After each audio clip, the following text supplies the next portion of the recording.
दोस्तों, एक बात समझ लो। हर महान इंसान की ज़िंदगी में एक ऐसी मोहब्बत होती है जो उन्हें तोड़कर भी जोड़ती है, गिराकर भी उठाती है। और बॉलीवुड की चकाचौंध में ऐसे प्रेम बहुत कम देखने को मिलते हैं। लेकिन एक प्रेम कहानी है जिसने समय को मात दी, करोड़ों रिश्तों को प्रेरणा दी और जिसने खुद अमिताभ बच्चन को अमिताभ बना दिया।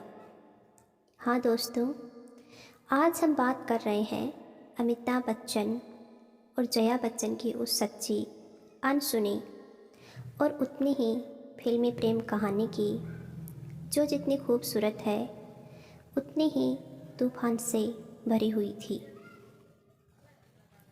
साल था 1970। अमिताभ तब नए नए संघर्ष में थे, लंबे, दुबले, शांत और अंदर तक संवेदनशील। दूसरी तरफ जया भादुड़ी, पहली फिल्म से सुपरस्टार, नेशनल अवार्ड विनर, छोटे कद की पर बड़ी अदाकारा। दोनों एक दूसरे के बिल्कुल विपरीत, लेकिन किस्मत हमेशा ऐसे ही मिलाती है विपरीत लोगों को, जहां दिल अचानक बेबस हो जाता है। एक फोटोशूट में अमिताभ ने जया को पहली बार देखा। उस पल जया की मासूम मुस्कान और अमिताभ की गहरी निगाहें, कुछ तो था जो दोनों को रुकने पर मजबूर कर गया। जया बाद में कहती हैं, मैंने जैसे ही उन्हें देखा, मन ने कहा यही है। और अमिताभ कहते हैं, मैंने जया में वही अपनापन देखा जो मुझे अपने घर की याद दिलाता था। ये था प्रेम का पहला अंक, बिना बोले, बिना जताए, लेकिन अंदर कहीं आग लग चुकी थी। 1971 में फिल्म गुड्डी बनी। जया लीड रोल में थी। अमिताभ इस फिल्म में पहले ही चुने जा चुके थे, लेकिन किसी वजह से उनका रोल फिर हट गया। पर बस इसी फिल्म ने उन्हें करीब ला दिया। सेट पर छोटी छोटी बातों पर दोनों की बातचीत शुरू हुई। अमिताभ की गंभीरता और जया की हंसी दोनों एक दूसरे को संतुलित करने लगे, और यही संतुलन किसी भी रिश्ते की सबसे बड़ी नींव होता है। 1972-73 आते आते दोनों कई स्क्रिप्ट्स पर साथ काम कर रहे थे। बावर्ची, जंजीर, अभिमान, इन सब ने दोनों को और जोड़ दिया। लेकिन असली मोड़ आया फिल्म अभिमान से। इसमें पति पत्नी की कहानी थी, जहां पति को पत्नी की सफलता से तकलीफ़ होती है। कहते हैं कि इस फिल्म ने दोनों के दिलों की सच्चाई को सामने ला दिया। शूटिंग के दौरान जया का अमिताभ पर भरोसा बढ़ता गया और अमिताभ जया की सादगी पर और फिदा होते गए। 1973 अमिताभ के कैरियर का सबसे बड़ा मोड़, जंजीर। यह फिल्म सुपरहिट हुई और अमिताभ रातों रात एंग्री यंग मैन बन गए। सफलता के उसी पल अमिताभ अपने दोस्तों के साथ लंदन जाने वाले थे। जया भी साथ जाना चाहती थी, पर अमिताभ ने साफ शब्दों में कहा, अगर हम साथ जाएंगे तो पहले शादी होगी।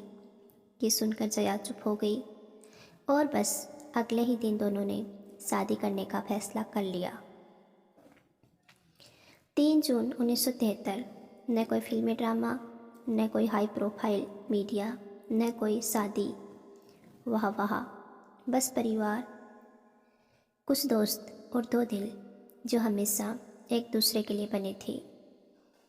अमिताभ बार बार कहते हैं, मेरे जीवन की सबसे बड़ी ताकत मेरी पत्नी रही है।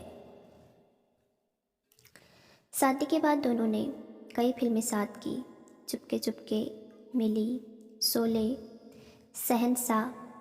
लेकिन असली संघर्ष घर में था। अमिताभ का कैरियर तेज़ी से ऊपर जा रहा था और जया ने परिवार संभालने के लिए अपना करियर रोक दिया। जया कहती हैं, मुझे पता था अमित जी को परिवार की ज़रूरत है। मैंने चुना और मुझे अफसोस नहीं।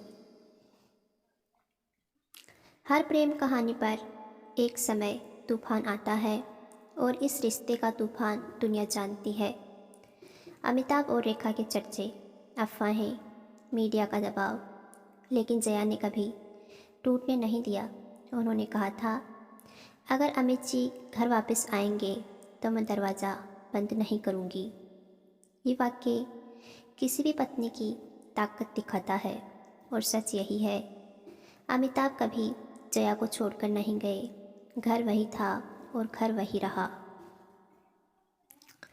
दोनों के 2 बच्चे हुए, श्वेता बच्चन और अभिषेक बच्चन।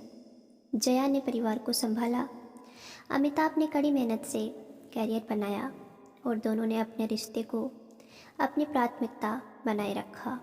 उनका रिश्ता आज तक भी बॉलीवुड की सबसे स्थिर, सबसे सुंदर और सबसे प्रेरणादायक प्रेम कहानी माना जाता है। 50 साल बाद भी अमिताभ और जया एक दूसरे की आंखों में वही आराम, वही अपनापन ढूंढ लेते हैं। अमिताभ आज भी कहते हैं, जया मेरी ताकत है, और जया कहती हैं, ये रिश्ता हमारा चुनाव था और सबसे सही चुनाव था। दोस्तों, फिल्में बनती रहेंगी, सितारे बदलते रहेंगे, लेकिन इस जोड़ी जैसी सच्ची मोहब्बत बहुत कम देखने को मिलती है। सफलता, असफलता, विवाद, अफवाहें, सबके बावजूद यह रिश्ता आज भी अटूट है, क्योंकि जहाँ भरोसा सच्चा हो वहाँ रिश्ता कभी टूटता नहीं। और अमिताभ जया की प्रेम कहानी इसका सबसे बड़ा प्रमाण है।